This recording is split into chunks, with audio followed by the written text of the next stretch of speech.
Je m'appelle Lucie. J'ai 30 ans, je suis née et j'ai grandi dans une ville tranquille de l'Ohio. De l'extérieur, ma famille ressemblait à l'image parfaite du rêve américain, une maison blanche à 2 étages, une petite clôture en bois soigné, la pelouse parfaitement tondue de mon père, et des dîners du dimanche qui semblaient chaleureux. Mais derrière cette porte se cachait un monde que seul moi connaissais vraiment, un monde où l'équité n'a jamais existé. Mon père, Robert, travaillait comme comptable pour une entreprise locale. Ma mère, Hélène, était vendeuse dans le grand magasin du centre-ville. Ils affichaient fièrement l'image d'une famille heureuse, mais vivre dans cette maison, ne serait-ce qu'un seul jour, aurait montré à n'importe qui que ce n'était qu'une couche de peinture brillante. J'étais l'aîné, de 6 ans de plus que mon frère, Andrew. D'aussi loin que je me souvienne, j'étais sous une pression immense. Les notes devaient être parfaites, le comportement irréprochable. Tout ce que je faisais devait être le meilleur.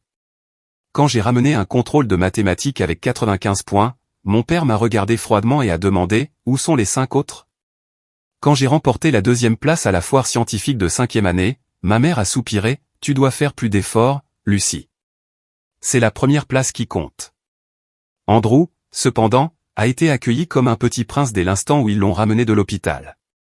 Ma chambre avait des murs blancs unis, un vieux bureau ébréché et un simple lit en bois. Sa chambre était peinte avec une fresque murale de football aux couleurs vives, un lit en forme de voiture de course et des étagères remplies de jouets coûteux. Pour les anniversaires ou à Noël, je recevais des manuels scolaires ou des vêtements pratiques, ce que mon père appelait des cadeaux qui te préparent pour l'avenir. Andrew déchirait le papier cadeau pour découvrir la dernière console de jeux vidéo, des ensembles Lego rares ou un vélo coûteux. Quand j'ai demandé à ma mère pourquoi c'était si différent, elle a répondu sèchement, « Ton frère est encore petit. Il a besoin de plus d'encouragement. » Mon père a ajouté, « Les filles doivent être fortes, capables d'endurer. » À l'âge de 10 ans, je savais déjà faire la vaisselle, passer l'aspirateur et faire la lessive. Andrew avait 4 ans, il éparpillait des jouets et des emballages de bonbons partout, et je devais nettoyer. Si je me plaignais, ma mère secouait simplement la tête. « Ramasse, Lucie. Les garçons sont désordonnés. » À 12 ans, on m'a assigné la tâche de garder Andrew chaque fois que mes parents sortaient pour des dîners ou des fêtes. Je devais laisser tomber mes devoirs, manquer des activités scolaires et m'occuper de lui. Mes parents me complimentaient toujours en disant que j'étais si mature pour ton âge, comme si c'était un compliment, alors qu'en réalité ce n'était que leur excuse pour me refiler la responsabilité. Le souvenir le plus amer fut celui de Noël quand j'avais 15 ans. Pendant des mois, j'avais économisé les pourboires de mon travail dans une boulangerie pour m'acheter un ordinateur portable d'occasion pour l'école, espérant que mes parents contribueraient peut-être pour un meilleur. Ce matin-là, j'ai déballé mon cadeau, un ordinateur portable d'occasion si lent qu'il fallait une seconde entière pour taper une lettre. Quelques minutes plus tard, Andrew a poussé un cri de joie en ouvrant son cadeau, un ordinateur de jeu flambant neuf avec un grand écran LED et un fauteuil de jeu haut de gamme. Mon père a souri fièrement et a dit, « Andrew en a besoin pour entraîner ses réflexes. Ça l'aidera plus tard dans sa carrière. » Ma gorge s'est nouée. Je n'ai pas pu dire un mot. À 16 ans, j'ai commencé à travailler les week-ends au café du coin. Non pas parce que je le voulais, mais parce que j'avais besoin d'argent pour les livres, les vêtements et les produits de première nécessité que mes parents donnaient librement à Andrew sans hésitation. Il recevait une allocation hebdomadaire pour la motivation. Je travaillais 20 heures par semaine pendant qu'il ne faisait rien d'autre que de s'amuser. Je me souviens encore des paroles de mon père quand il m'a vu épuisé après un service, « Travailler tôt te fait grandir plus vite. » Mais il n'a jamais dit ça à Andrew. Chaque mot, chaque action rendait une vérité évidente, dans cette maison, je n'étais pas l'enfant à chérir. J'étais celle qui portait le fardeau, le plan de secours, l'arrière-plan pour que mon frère brille. Et à partir de ce moment-là, je me suis fait la promesse silencieuse que je me libérerais de ce cycle injuste et que je construirais une vie que personne ne pourrait jamais me prendre. Depuis que j'ai commencé à travailler au café à 16 ans, je n'avais presque pas eu un seul jour de véritable liberté. Après l'école, je me précipitais directement au travail, restant debout 6 à 7 heures, mes mains sentant toujours le café et les pâtisseries. Chaque dollar que je gagnais était soigneusement consigné dans un petit carnet que je gardais caché dans le tiroir de mon bureau. Je n'osais pas dépenser à la légère, évitant même les sorties avec des amis juste pour économiser. En terminale, j'avais assez économisé pour couvrir les livres, les vêtements et une partie de mes frais de scolarité universitaire. Je rêvais d'étudier la finance dans une université réputée. Mais quand j'ai évoqué l'idée de demander à mes parents de m'aider pour le reste, leurs réponses ont été les mêmes que toujours. Mon père a dit que le budget familial devait être réservé à Andrew, qui n'avait que 10 ans à l'époque, pour préparer son avenir. Ma mère a adouci sa voix et a dit, « Tu es capable, Lucie. Tu sais comment prendre soin de toi. Laisse-nous nous occuper de ton frère. » J'ai compris alors. Ce n'était pas qu'il ne pouvait pas aider, c'était qu'il ne voulait pas. Alors, je me suis occupé de tout moi-même, les demandes de bourse, les formulaires de prêts étudiants et la recherche d'emploi à temps partiel près du campus. Le jour où j'ai reçu ma lettre d'admission de l'université de New York avec une bourse partielle, mes émotions étaient mitigées, la joie que mon rêve se réalise, mais la peur parce que je devais encore couvrir un énorme manque à gagner en frais de scolarité et de subsistance par moi-même. Pourtant, je me suis juré de ne laisser personne me prendre cette chance. L'université était un cycle incessant d'études et de travail. Le jour, j'assistais aux cours. La nuit, je travaillais à la caisse d'un supermarché, et les week-ends, je servais dans un restaurant italien près du campus. Certaines nuits, je dormais moins de 4 heures. Pourtant, je me réveillais toujours à l'heure, j'avalais un café instantané et je me précipitais hors du dortoir. Mes amis me demandaient pourquoi je ne demandais tout simplement pas d'aide à ma famille. Je leur adressais un sourire sec et disais, « J'ai l'habitude. » La lutte n'a pas été vaine. Ma moyenne générale est restée parmi les plus élevées de mon département. En 3e année, un professeur m'a recommandé pour un stage dans une société financière de Manhattan. Ce n'était qu'un poste d'assistante analyste de données, mais pour moi, c'était un tremplin précieux. J'ai appris à lire les rapports financiers, à suivre les tendances du marché et, surtout, à négocier et à survivre dans un environnement impitoyable. En dernière année, j'ai obtenu mon diplôme avec mention et j'ai reçu une offre d'emploi à temps plein de la même entreprise avec un salaire de départ plus élevé que je n'avais jamais osé l'imaginer. J'ai loué un minuscule studio à Brooklyn, juste assez grand pour un lit, un bureau et une étagère. Pourtant, chaque fois que je franchissais la porte, ma poitrine se réchauffait. C'était à moi, un espace libre de comparaison et de fardeau placé sur moi pour le bien de quelqu'un d'autre. Le nouveau travail n'était pas plus facile. Je restais souvent tard, me portant volontaire pour les projets difficiles que les autres évitaient. 1 an plus tard, j'ai été promu, mon salaire a augmenté, et ma prime a été suffisante pour ouvrir un compte d'épargne séparé dédié à l'achat d'une maison. J'ai même commencé de petits investissements en actions et en fonds indiciels, des compétences que j'avais affinées au travail même. Pendant que je me consacrais à la construction d'un avenir, le parcours d'Andrew était à l'opposé. Avec l'argent que mes parents avaient économisé pour lui, il est allé à l'université dans un autre état, changeant de spécialité plus d'une fois. Parfois, ma mère mentionnait qu'on lui avait offert une nouvelle voiture ou qu'il avait fait des voyages avec des amis. Je ne disais rien. Je connaissais déjà la réponse si je demandais, il est jeune. Il devrait s'amuser. 3 ans après le début de ma carrière à New York, j'avais économisé assez pour verser un acompte de 20% sur un appartement d'une chambre dans l'Upper East Side. Le jour où j'ai signé le contrat, mes mains tremblaient d'émotion. Des années de travail sans fin, de vie frugale et de sacrifices avaient mené à ce moment. J'avais enfin un chez moi, intouchable par quiconque. Quand j'ai invité quelques amis proches pour célébrer, l'un d'eux a demandé, « Lucie, ta famille doit être si fière, non ?» J'ai souri et changé de sujet. La vérité était que je n'avais jamais entendu mes parents dire qu'ils étaient fiers de moi. Chaque appel téléphonique tournait autour des derniers exploits d'Andrew, même s'il ne s'agissait que de sa victoire à un match de football amical. J'avais depuis longtemps accepté le manque de reconnaissance.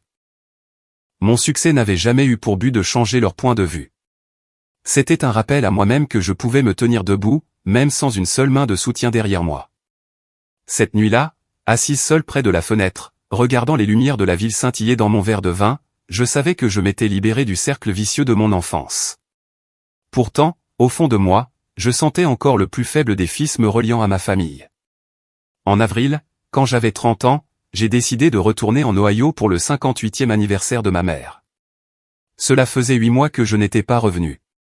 Et bien que ma relation avec mes parents ait toujours été précaire, je pensais qu'au moins un court voyage maintiendrait les apparences. J'ai atterri un vendredi soir et j'ai conduit la voiture de location directement chez mes parents. La familière maison à 2 étages avait la même apparence, sauf que la pelouse ne semblait plus aussi bien entretenue. Mon père, Robert, a ouvert la porte avec un sourire poli et m'a donné une étreinte maladroite. Ma mère, Hélène, semblait plus joyeuse, mais ses yeux ne se sont illuminés que lorsqu'elle a mentionné qu'Andrew était déjà arrivé la veille. Andrew est sorti du salon une bière à la main, ayant presque exactement la même apparence que la dernière fois que je l'avais vu, un sweat à capuche de marque, une nouvelle montre de sport et ce sourire suffisant familier. Eh bien, la fille de la ville est là. New York est toujours aussi folle, a-t-il taquiné, mi-plaisantant, mi-sarcastique. J'ai répondu brièvement, toujours la même. Le dîner s'est transformé en un monologue d'Andrew sur son grand projet, suivre un camp d'entraînement spécialisé en codage qui lui ouvrirait des opportunités de carrière. Ma mère a expliqué avec empressement que le coût était de 14 000 $ et a dit qu'elle était sûre que c'est un investissement qui en vaut la peine. Je suis restée silencieuse, me souvenant comment j'avais autrefois gratté chaque dollar juste pour couvrir mes propres frais de scolarité. Après le dîner, Andrew est sorti retrouver des amis, et mes parents sont montés se coucher tôt. J'ai débarrassé la vaisselle, prête à dormir après le long vol et le trajet en voiture, mais je n'arrivais pas à trouver le sommeil. Agité, j'ai décidé de descendre boire de l'eau. En arrivant sur le palier de l'escalier, j'ai entendu la porte d'entrée s'ouvrir doucement, puis la voix basse de mon père depuis le salon. « C'est combien ?»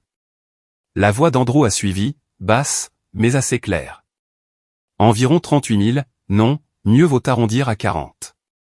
Carte de crédit, prêt rapide, plus quelques paris sur le basket. » Ma poitrine s'est serrée. Le jeu. Je n'avais jamais entendu Andrew mentionner cela. Mon père a soupiré. « Ta mère pense que ce n'est que 20 000. Ne le lui dis pas, Andrew a gloussé maladroitement. Je sais, mais j'ai besoin d'un moyen de rembourser rapidement ou je vais être poursuivi en justice. Puis sont venues les paroles suivantes de mon père, qui m'ont glacé le sang. Ne t'inquiète pas. On va laisser Lucie s'en occuper. Andrew a ri. Je me doutais que tu avais un plan. La voix de mon père est devenue ferme. Elle a un bon travail à New York, son propre appartement. On lui dira que c'est un investissement dans une affaire familiale. Peut-être de l'immobilier. Elle signera un prêt à son nom. On lui promettra de payer les intérêts. Elle pensera que c'est sa chance de finalement travailler avec la famille. Andrew a hésité. Mais si elle demande à voir les plans financiers? Mon père a baissé le ton, mais j'ai quand même entendu clairement. Tu ne comprends pas? Elle a toujours voulu être approuvée. Joue là-dessus et c'est fait. Je me suis agrippé à la rampe de l'escalier, retenant mon souffle. Chaque mot me transperçait comme des couteaux. Toutes les années où je m'étais échiné au travail, payant pour mes propres besoins pendant qu'on donnait tout à Andrew. Maintenant, non seulement ils ignoraient mes efforts, mais ils complotaient pour les exploiter. J'ai entendu les pantoufles de ma mère dans le couloir. « De quoi parlez-vous tous les deux ?» a-t-elle demandé. Mon père a répondu sans heurts, juste des projets de travail d'Andrew. Elle a baissé la voix. « Si c'est à propos de cette dette, je pense que Lucie devrait t'aider. La famille doit se soutenir. Elle a déjà assez. Il est temps qu'elle rende l'appareil. » Andrew a rapidement acquiescé. Exactement. Juste quelques signatures. Ça ne lui coûtera rien. J'ai ravalé ma fureur, me retirant comme une ombre dans ma chambre. Fermant doucement la porte, je me suis assise sur le lit, mon cœur battant à tout rompre. Cette chambre avait autrefois abrité des nuits d'études, dans l'espoir qu'un jour mes parents me verraient aussi digne qu'Andrew. Mais ce soir-là, j'ai compris que cet espoir était mort. J'ai attrapé mon téléphone et j'ai noté chaque ligne que j'avais entendue. Je ne pouvais pas laisser les émotions me faire oublier. Puis je suis resté assise dans l'obscurité, mon esprit tournant à plein régime comme un ordinateur, élaborant les étapes que je devais suivre. Je savais que je ne pouvais pas attendre jusqu'au matin. Le réveil affichait 1h47 du matin. Je me suis levé, j'ai sorti ma valise et j'ai fait mes bagages. Le cadeau d'anniversaire pour ma mère, une écharpe en soie que j'avais achetée dans un magasin de la 5e avenue, est resté sur la table avec une courte carte « Joyeux anniversaire ». Je suis désolé de ne pas avoir pu rester. Pas d'explication, aucune chance pour eux de déformer l'histoire tout de suite. À 3 heures du matin, je me suis glissé dehors, en faisant attention d'éviter la marche d'escalier qui craquait, et je suis sorti dans la nuit. L'air de l'Ohio était frais, mais j'ai respiré plus facilement une fois la porte refermée derrière moi. Je suis monté dans la voiture de location et j'ai conduit directement jusqu'à un hôtel près de l'aéroport. En chemin, une seule pensée me brûlait, il m'avait déçu d'innombrables fois auparavant, mais c'était la première fois que je voyais la trahison si clairement. Si je ne me protégeais pas maintenant, des années d'efforts pourraient disparaître avec une seule signature. Et j'ai juré que cette fois, je frapperais la première. Quand je suis entré dans la chambre d'hôtel près de l'aéroport, j'ai eu l'impression de quitter un champ de bataille. Le rire d'Andrew et la voix ferme de mon père résonnaient encore dans ma tête. Chaque mot, laisse Lucie s'en occuper, me transperçait comme une aiguille. Je savais que je n'avais pas le luxe de me sentir choqué ou triste. Si je n'agissais pas immédiatement, il trouverait un moyen de transformer ce projet en réalité en quelques semaines. J'ai allumé la lampe de bureau, posé ma valise et ouvert mon ordinateur portable. D'abord, je me suis connecté à mon compte bancaire principal où je gardais la plupart de mon salaire et de ma prime de fin d'année. En moins de 5 minutes, j'avais transféré presque tout le solde sur un nouveau compte dans une autre banque, un que seul moi connaissais, non lié à des documents ou informations auxquels ma famille pourrait accéder. J'ai laissé une petite somme sur l'ancien compte, juste assez pour le garder actif au cas où il deviendrait curieux et vérifierait pour que rien ne semble inhabituel. Ensuite, j'ai appelé la ligne d'assistance de la compagnie de cartes de crédit. La voix posée de l'opératrice s'est fait entendre. Comment pouvons-nous vous aider aujourd'hui? J'ai besoin que toutes mes cartes soient bloquées immédiatement. Utilisation possible de mes informations, ai-je dit lentement, enregistrant tout l'appel comme preuve. Elle a confirmé la demande, m'a dit que de nouvelles cartes seraient envoyées à mon adresse de New York, et qu'à partir de maintenant, chaque transaction nécessiterait ma vérification directe par code PIN. Juste après avoir raccroché, j'ai ouvert mes emails et envoyé un message urgent à mon conseiller financier, Monsieur Miller, le même homme qui m'avait aidé à élaborer un plan d'investissement depuis ma première année de travail. Je n'ai pas donné de détails, expliquant seulement que je soupçonnais une éventuelle fraude à l'identité et que j'avais besoin d'un rendez-vous immédiat pour examiner l'ensemble de mon portefeuille et mettre en place des garanties supplémentaires. Mais protéger ces actifs ne se limitait pas à l'argent. Je devais bloquer toute possibilité qu'ils puissent utiliser mon identité légale. Je me suis connecté aux 3 principales agences de crédit américaines et j'ai demandé un gel de crédit complet. Cela signifiait que même si quelqu'un essayait de demander des prêts ou d'ouvrir de nouveaux comptes à mon nom, la demande serait arrêtée dès la première étape, à moins que je ne lève personnellement le gel. L'horloge indiquait 4h12 du matin. Mes yeux brûlaient, mais mon esprit était d'une clarté redoutable.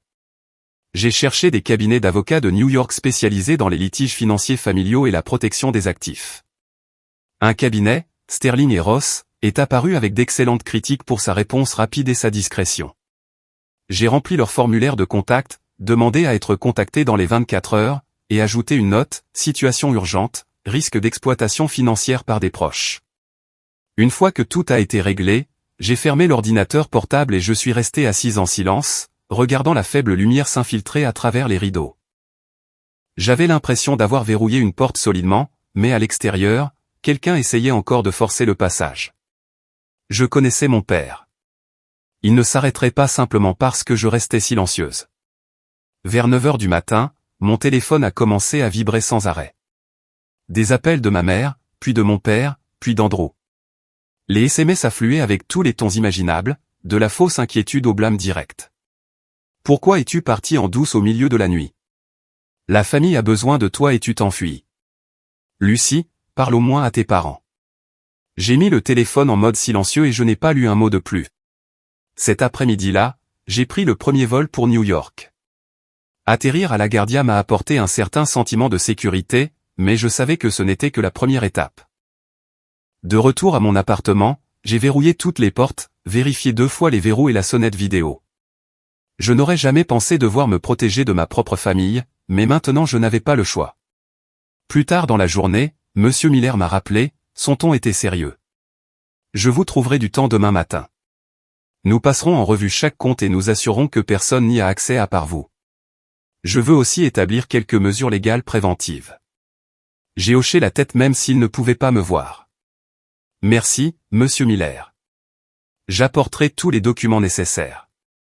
Ce soir-là, en ouvrant mes emails, j'ai trouvé une réponse de Sterling & Ross. Une avocate nommée Abigail Ross me rencontrerait le lendemain après-midi. Le message se terminait par une phrase qui m'a apporté un brin de réconfort, nous avons traité de nombreux cas d'exploitation financière au sein des familles. Le plus important est de garder une longueur d'avance. Assise dans mon appartement, j'ai regardé autour de moi. Chaque meuble, chaque tableau encadré, chaque livre était le fruit d'années d'autonomie. L'idée que quelqu'un, même de ma famille, puisse comploter pour faire de moi sa source de revenus me remplissait à la fois de fureur et d'un sentiment glaçant de trahison. Je me suis versé un verre d'eau, je me suis tenu près de la fenêtre et j'ai regardé les lumières de la ville s'animer. Quelque part là dehors, j'étais sûr qu'ils planifiaient déjà leur prochain coup. Mais cette fois, j'avais fermé toutes les voies. Et s'ils osaient aller de l'avant, ils affronteraient une Lucie complètement différente, vive, prête à riposter, et non plus enchaînée au rôle de pourvoyeur silencieux de la famille. 3 jours après mon retour à New York, j'avais terminé presque toutes les étapes de protection de mes actifs que mon conseiller et mon avocate avaient recommandées. Mais je savais qu'à moins de les affronter directement, ils ne s'arrêteraient jamais. Mon père était du genre à insister davantage face au silence. Et Andrew? Il n'avait jamais pris la responsabilité de la moindre conséquence dans sa vie. Ce soir-là, je me suis assise dans mon bureau à domicile, j'ai ouvert mon ordinateur portable et j'ai lancé une application d'appel vidéo. J'ai envoyé un court message au groupe familial, 20h ce soir. J'appelle. Vous devez être là tous les 3. Sans attendre de réponse, j'ai éteint mon téléphone. À 20h précises, l'écran s'est illuminé avec le visage de ma mère, ses yeux tendus dès le début. Mon père était assis à côté d'elle, les bras croisés, tandis qu'Andrew était adossé à sa chaise avec son air d'indifférence habituel. « Pourquoi es-tu partie en douce au milieu de la nuit, Lucie ?» a commencé ma mère, son ton à la fois réprobateur et faussement inquiet. Des invités sont passés le lendemain, tout le monde a demandé. Je l'ai interrompu, regardant droit dans la caméra. Passons la comédie. J'ai tout entendu, mot pour mot. Tous les 3 se sont figés. Mon père s'est penché en avant. De quoi parles-tu?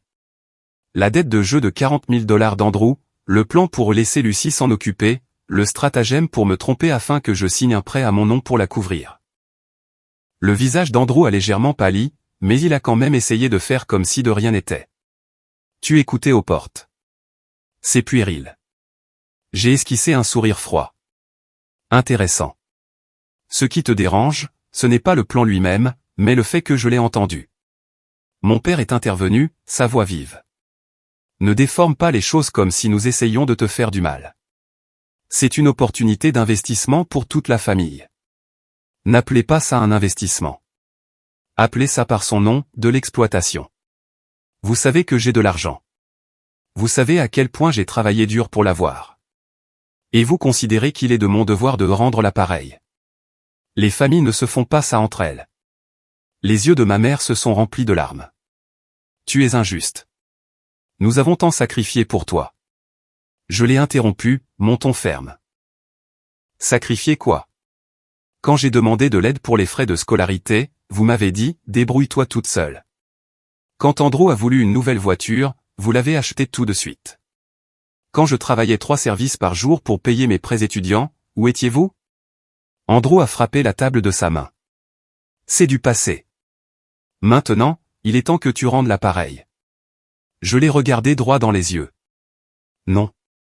Je ne paierai pas un seul centime de ta dette de jeu. Je ne signerai aucun papier. Et si l'un de vous essaie d'utiliser mon nom, mes informations, ou de contacter une institution financière en mon nom, il n'y aura pas de deuxième avertissement. Le visage de mon père a rougi. Tu oses menacer tes propres parents? Je me protège. Si vous l'aviez déjà fait pour moi, je n'aurais pas besoin de dire ça maintenant. Ma mère a adouci son ton, tentant une dernière fois. Lucie, réfléchis. La famille, c'est la famille. Que vont penser les gens quand ils apprendront que tu as abandonné ton frère dans les moments difficiles? J'ai laissé échapper un rire sec. Les gens entendront la vérité. Chaque parcelle de favoritisme, chaque dollar donné dans un seul sens, et tout ce stratagème. J'ai des preuves. Andrew a lancé un regard noir. Tu n'oserais pas laisser moi, ai-je répondu, ma voix basse et stable. L'air est devenu lourd. Mon père a murmuré quelque chose à ma mère, puis m'a regardé. Si tu quittes cet appel, ne t'attends pas à revenir. C'est quelque chose pour lequel je suis prête depuis longtemps, ai-je dit, et j'ai cliqué sur terminer l'appel. L'écran est devenu noir, ne laissant que mon faible reflet. J'ai pris une profonde inspiration, j'ai ouvert mon fichier de notes et j'ai noté chaque détail de la conversation, le sauvegardant dans le dossier que mon avocate m'avait dit de conserver. Puis j'ai bloqué tous les numéros, emails et comptes de réseaux sociaux liés à eux. Le téléphone sur mon bureau a vibré sans arrêt pendant plusieurs minutes, mais aucun son ne m'est parvenu. Je me suis levé, je suis allé sur le balcon et j'ai laissé l'air de la nuit me caresser le visage. Ce n'était pas du soulagement, exactement, mais autre chose. Le sentiment que pour la première fois de ma vie, j'avais tracé une ligne que personne ne franchirait jamais. Je savais que ce n'était pas la fin. Ils essaieraient de me joindre à nouveau, peut-être par l'intermédiaire de parents ou de contacts communs. Mais au moins maintenant, j'avais tous les outils en place pour me protéger. Plus que ça, j'avais enfin dit à voix haute ce que je n'avais osé que penser pendant des années. Cette nuit-là, j'ai réussi à dormir quelques heures d'un sommeil réel, une paix rare après des semaines de tension. Mais au fond de moi, je savais que la véritable tempête ne faisait que commencer. Seulement 2 jours après l'appel vidéo, j'ai commencé à sentir le poids de la rupture des liens. Ma messagerie vocale était pleine de messages de numéros inconnus, mais les voix étaient familières, des parents. La sœur de ma mère, tante Marie, a parlé sèchement. Lucie, je suis vraiment déçu. Tu as abandonné tes parents et ton frère dans leurs moments de besoin et tu as dit des choses si cruelles. Ils t'ont élevé toutes ces années et c'est comme ça que tu les remercies? Un autre message venait d'un cousin du côté de mon père. J'ai entendu dire que tu as refusé d'aider Andrew avec sa dette et que tu as même menacé de poursuivre ton propre père en justice. La famille est censée se soutenir, pas se détourner. Il était clair que mes parents avaient déjà partagé leur version de l'histoire avec tout le monde. Dans cette version, j'étais présenté comme la fille égoïste et ingrate, quelqu'un avec de l'argent qui refusait d'aider sa famille. Je savais que si je restais silencieuse, les gens continueraient à le croire. Mais je savais aussi que tout le monde ne valait pas mon temps pour m'expliquer. J'ai soigneusement choisi qui contacter, seulement ceux en qui j'avais confiance pour être assez juste pour entendre les 2 versions.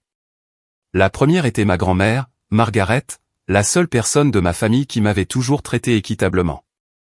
Je lui ai écrit un email, court mais clair, les années où j'ai dû subvenir à mes besoins, le favoritisme envers Andrew, et enfin le complot que j'ai surpris pour me faire assumer sa dette de jeu de 40 000 $. Je n'ai pas utilisé de mots amers, mais j'en ai écrit assez pour qu'elle comprenne que ce n'était pas une petite querelle. C'était une trahison délibérée. Ensuite, j'ai envoyé un email similaire à Emily, ma cousine du côté de ma mère, du même âge que moi. Elle avait été témoin de nombreuses fois où mes parents ignoraient mes réussites mais louaient Andrew pour les plus petites choses. Et enfin, j'ai écrit à l'oncle Thomas, le frère cadet de mon père, dont je me souvenais qu'il avait un jour mis en garde mon père sur le traitement si différent de ses enfants. Dans mes emails, j'ai écrit « Je ne demande à personne de prendre mon parti. Je veux juste que vous connaissiez toute la vérité avant de juger. Je me suis éloigné d'une situation que je crois être néfaste pour moi, et j'espère que vous respecterez ce choix, même si vous n'êtes pas d'accord. » Quelques heures plus tard, ma grand-mère a appelé. Sa voix tremblait mais était stable. « Lucie, j'ai toujours su qu'il le favorisait, mais je ne réalisais pas que c'était allé aussi loin. L'année où tu as demandé de l'aide pour les frais de scolarité et que tu as été refusé, j'ai interrogé ta mère à ce sujet. Elle a juste dit, Lucie peut se débrouiller toute seule. Je suis désolé de ne pas en avoir fait plus à l'époque. Ces mots m'ont serré la gorge. Toutes ces années, j'avais pensé que personne d'autre n'avait remarqué. Émilie a envoyé un simple message, je te crois, et si jamais tu as besoin de quelqu'un pour te soutenir, je suis là. Mais la réponse la plus surprenante est venue de l'oncle Thomas. Il a appelé juste après avoir lu mon email et m'a invité à déjeuner le lendemain dans un restaurant italien près de mon bureau de Manhattan. Assis en face de moi, il n'a pas mâché ses mots. Lucie, tes parents ont toujours eu un angle mort en ce qui concerne Andrew. Je ne suis pas choqué que les choses aient fini de cette façon. Tu as fait ce qu'il fallait, mais prépare-toi. Ils n'abandonneront pas. J'ai hoché la tête. Il avait raison. Si un plan échouait, ils en trouveraient un autre. Le soutien de ces 3 personnes a suffi à me stabiliser. Je n'avais pas besoin que toute la famille comprenne, juste quelques-uns qui voyaient vraiment ce qui s'était passé. Pendant ce temps, des nouvelles me parvenaient de personnes avec qui j'étais encore en contact. Mes parents racontaient leur version de Lucie a abandonné la famille de partout. Une vieille amie de l'Ohio m'a envoyé un message disant que ma mère avait dit à la congrégation de l'église que j'étais aveuglé par l'argent et que je ne voyais plus la famille comme une famille. Au lieu de la colère, j'ai ressenti du soulagement. Ils peignaient le tableau qu'ils voulaient croire, et je n'avais aucune obligation de le repeindre avec la vérité. Ceux qui voulaient savoir viendraient à moi. Ceux qui préféraient une histoire à sens unique n'avaient jamais vraiment été à mes côtés de toute façon. Ce soir-là, je me suis assise près de la fenêtre de mon appartement, regardant les rues illuminées. Mon téléphone était plus silencieux que d'habitude, en partie parce que j'avais bloqué la plupart des numéros. La brise fraîche du début du printemps est entrée, apportant un calme inhabituel mais bienvenu. Je savais que cette histoire n'était pas terminée. Mon père n'était pas du genre à reculer, et Andrew n'avait sûrement pas renoncé à trouver un moyen d'accéder à mon portefeuille. Mais au moins, maintenant, je n'étais plus seul. Ma grand-mère, Émilie et l'oncle Thomas, 3 personnes suffisaient à me rappeler que je n'étais pas entièrement isolé de ma propre lignée. Plus important encore, je m'étais libéré du rôle de bouc émissaire désigné qu'il m'avait imposé pendant 3 décennies. J'ai siroté un thé chaud, ouvert mon ordinateur portable et commencé à rédiger des plans pour mes prochains projets au travail. Là-bas, ils pouvaient continuer à inventer leur propre version de l'histoire. Quant à moi, je continuerai à écrire la mienne, une que personne d'autre n'aurait le pouvoir de modifier ou de m'enlever. 3 mois après avoir coupé les ponts avec mes parents et Andrew, j'ai reçu un email interne de l'entreprise. Ils cherchaient des candidats pour un poste de chef de projet au bureau de San Francisco. Le poste était de même rang mais offrait plus d'autonomie et incluait une aide au logement pour la première année. Dès que je l'ai lu, j'ai su que c'était ma chance de prendre un nouveau départ, loin de l'Ohio et de ses souvenirs suffocants. J'ai postulé le jour même. Une semaine plus tard, mon manager m'a appelé dans son bureau. « Lucie, vous êtes notre premier choix. Si vous êtes d'accord, nous commencerons votre transfert d'ici 2 mois. » Sans hésitation, j'ai signé les papiers. Les 2 mois suivants ont été remplis de cartons, de vente de meubles et de la mise en vente de mon appartement de New York. Le dernier jour dans la ville, je suis resté longtemps à la fenêtre, contemplant les rues que j'avais arpentées pendant près de 8 ans. C'était l'endroit où j'avais construit mon indépendance, mais aussi où j'avais passé des années sur mes gardes contre l'ingérence de ma famille. San Francisco m'a accueilli avec l'odeur salée de l'océan et l'air vif du matin. J'ai loué un appartement lumineux à Potrero Hill avec un balcon donnant sur la baie. En quelques semaines, j'avais tout arrangé en un espace propre et calme, exactement comme je l'aimais. La vie ici était complètement différente de New York. Chaque matin, je marchais jusqu'au travail, passant devant des cafés remplis de l'odeur du pain frais. Le week-end, je participais à des randonnées avec un club de plein air. Personne ne me connaissait comme Lucie de l'Ohio avec une famille compliquée. Ici, j'étais simplement Lucie, la nouvelle chef de projet, une coureuse, et quelqu'un qui aimait les livres de finances classiques. Par l'intermédiaire d'un collègue, j'ai été présenté à un groupe de soutien pour adultes ayant grandi dans des familles toxiques. Au début, j'ai hésité. Je n'avais jamais partagé mon histoire avec des inconnus. Mais une partie de moi savait que j'avais besoin d'entendre d'autres personnes qui avaient vécu la même chose. La première réunion a eu lieu dans une petite salle communautaire, des chaises disposées en cercle, un éclairage doux, pas de téléphone. Quand un homme d'âge mûr a parlé de parents qui empruntaient constamment de l'argent et utilisaient la culpabilité pour le manipuler, j'ai senti ma propre histoire se refléter en moi. Pour la première fois, je n'ai pas eu l'impression d'exagérer ou d'être égoïste, comme ma famille m'avait étiqueté. J'ai commencé à y assister régulièrement. Là, j'ai rencontré Rachel, dont le frère l'avait trompé pour lui faire signer des papiers de prêt sous prétexte d'une affaire de famille, et Daniel, qui avait changé de numéro et de mail plusieurs fois pour éviter les demandes d'argent de sa mère. Ensemble, nous avons partagé des stratégies pour protéger nos finances, mais plus important encore, nous avons appris à fixer des limites émotionnelles. Le groupe m'a fait réaliser à quel point j'étais devenu sur la défensive, même avec des gens qui ne me voulaient aucun mal. Lentement, je me suis entraîné à m'ouvrir, à me faire des amis en dehors du travail. Rachel et moi sommes devenus proches. Le week-end, nous parcourions les marchés de producteurs ou participions ensemble à des cours de yoga matinaux. Le travail au nouveau bureau s'est avéré plus facile que prévu. L'équipe de San Francisco était plus petite, plus agile, me donnant un plus grand pouvoir de décision. J'ai appliqué les compétences de gestion strictes que j'avais affinées à New York, aidant notre projet à se terminer en avance sur le calendrier et en dessous du budget. Après 6 mois, le directeur régional m'a félicité comme étant un moteur clé du changement. Pourtant, le passé refaisait parfois surface. Un soir d'octobre, alors que je me préparais à aller au lit, un numéro inconnu a sonné encore et encore. J'ai tout de suite su qui c'était. Au lieu de l'anxiété, j'ai ressenti du calme. J'ai coupé la sonnerie et j'ai posé le téléphone. Mes limites étaient fermes maintenant, plus facile à franchir. Le jour de mon premier anniversaire à San Francisco, je me tenais sur mon balcon à regarder le soleil se coucher derrière le Golden Gate Bridge. J'ai pensé aux années en Ohio, à la maison qui m'avait autrefois étouffé, et j'ai réalisé que j'avais voyagé plus loin que je ne l'avais jamais imaginé. Pas seulement en kilomètres, mais dans ma façon de vivre, libre, intentionnelle, entourée de relations saines. Je suis resté en contact avec ma grand-mère, Émilie et l'oncle Thomas. Ils envoyaient parfois des messages de félicitations quand ils voyaient des photos de mes randonnées ou de mes conférences. Ils ne demandaient jamais de nouvelles de mes parents ou d'Andrew, et je ne les ai jamais mentionnés. J'avais appris que parfois, le silence était la forme de paix la plus forte. San Francisco n'était pas ma destination finale, mais c'est là que j'ai commencé à réécrire mon histoire. Ici, je n'étais plus le bouc émissaire émotionnel et financier de ma famille. J'étais Lucie, quelqu'un qui choisissait sa propre vie, construisait un cercle de confiance et savait que sa valeur n'avait pas besoin de la validation de quiconque.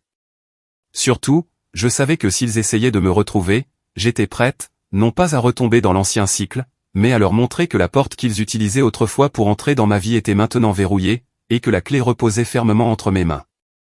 Un mardi après-midi tranquille à San Francisco, je venais de me verser une tasse de café quand ma boîte de réception a clignoté. De Andrew Miller. Objet, urgent et nécessaire. Je me suis figé un instant, la cuillère toujours à la main. Cela faisait plus de 2 ans que je n'avais pas eu de nouvelles directes d'Andrew. Tout ce que je savais de lui venait par bribes de grand-mère ou d'Émilie, des tentatives commerciales ratées, une dette croissante, et finalement la vente de l'appartement que nos parents lui avaient acheté juste pour couvrir une partie de ce qu'il devait. J'ai hésité quelques minutes avant d'ouvrir l'email. Lucie, je ne sais pas si tu liras ceci, mais je dois essayer. L'année dernière, j'ai officiellement déposé le bilan.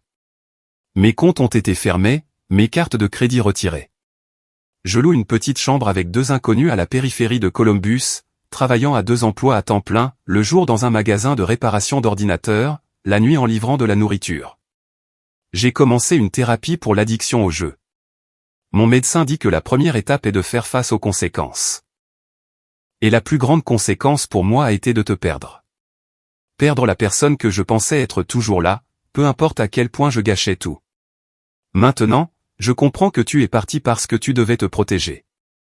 Je n'attends pas de pardon tout de suite. Je veux juste que tu saches que j'essaie d'être différent. S'il y a la moindre chance que tu me laisses parler, je t'en serai reconnaissant. Andrew. Je l'ai lu 3 fois. Le ton arrogant et manipulateur que je connaissais autrefois avait disparu. Mais je savais aussi que les émotions pouvaient être feintes, surtout quand quelqu'un était au plus bas. J'ai fermé mon ordinateur portable et je suis sorti sur le balcon, respirant profondément. Le coucher de soleil brûlait d'un orange sur la baie, mais mon esprit rejouait l'image d'Andrew la nuit où j'avais surpris le complot, souriant narquoisement en disant « Laisse Lucie s'en occuper », comme si c'était évident. Ce soir-là, j'en ai parlé à Rachel lors de notre réunion de groupe de soutien. Elle a penché la tête. « Qu'est-ce que tu en penses ? » Une partie de moi veut croire que c'est réel. Une autre partie craint que si j'ouvre cette porte, tout reviendra comme avant. Rachel a hoché la tête. Il n'y a rien de mal à garder la porte entr'ouverte. C'est toi qui décides qui entre. Il m'a fallu près de 2 semaines pour répondre. J'ai choisi chaque mot avec soin. Andrew, merci d'avoir écrit. Je reconnais ce que tu fais pour changer, mais j'ai besoin de temps pour déterminer si un contact est possible.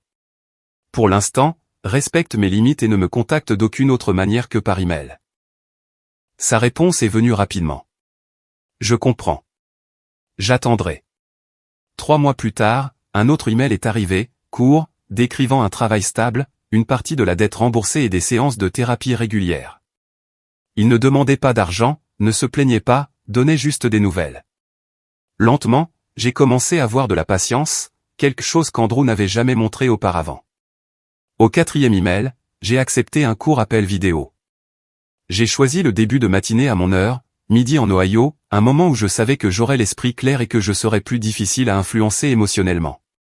Quand l'écran s'est allumé, Andrew avait l'air différent. Fini les sweats à capuche de marque et les montres tape à accent grave l'œil. Il portait une chemise aux manches retroussées, les cheveux bien coupés, le regard stable. « Merci de me donner cette chance », dit-il doucement. « Je sais que j'ai fait des choses terribles », ai-je répondu fermement. Cet appel est juste pour parler. Cela ne signifie pas que les choses reviennent comme avant. Nous avons parlé pendant environ 20 minutes. Andrew a décrit son travail à l'atelier de réparation, son déménagement dans une chambre plus petite pour réduire les coûts, et l'apprentissage de la gestion de chaque dollar. J'ai partagé quelques bribes sur San Francisco, mon travail et le groupe de soutien. Aucun de nous n'a mentionné nos parents. Avant de terminer, Andrew a dit « Je ne m'attends pas à ce que tu me crois encore, mais au moins maintenant tu sais que j'essaie de vivre différemment. » J'ai hoché la tête. Le temps nous le dira, et je m'éloignerai dès que les choses déraperont. Après la fin de l'appel, je suis resté assise tranquillement un moment. Aucun sentiment de triomphe, aucune montée d'émotion, juste une immobilité calme. J'ai compris que ce n'était pas une réconciliation magique. C'était un test pour voir si une partie de mon passé pouvait exister aux côtés de mon présent sans le détruire. J'ai sauvegardé l'enregistrement dans mon dossier de notes comme je le faisais toujours, une habitude de prudence que je ne pouvais pas abandonner. Puis j'ai fermé l'ordinateur portable, j'ai regardé le balcon et je me suis rappelé, que Andrew change vraiment ou non, la clé de ma vie reste entre mes mains. Personne d'autre ne la tournera plus jamais. Mon histoire, passant d'une fille constamment négligée et exploitée à une personne qui se dresse fermement pour protéger ses propres biens, est la preuve que les limites personnelles sont quelque chose que personne n'a le droit de franchir. J'ai appris à m'éloigner des liens de sang toxiques et à construire une nouvelle vie dans un endroit sûr, entouré de personnes qui me respectent. Bien que le passé ait laissé des cicatrices, mon présent est rempli de liberté, de contrôle et de paix. Et c'est la plus grande victoire que j'ai jamais remportée. Que pensez-vous de mon parcours et de la façon dont j'ai affronté ma famille? Partagez vos réflexions dans les commentaires et n'oubliez pas de suivre la chaîne pour entendre d'autres histoires familiales réelles et émouvantes.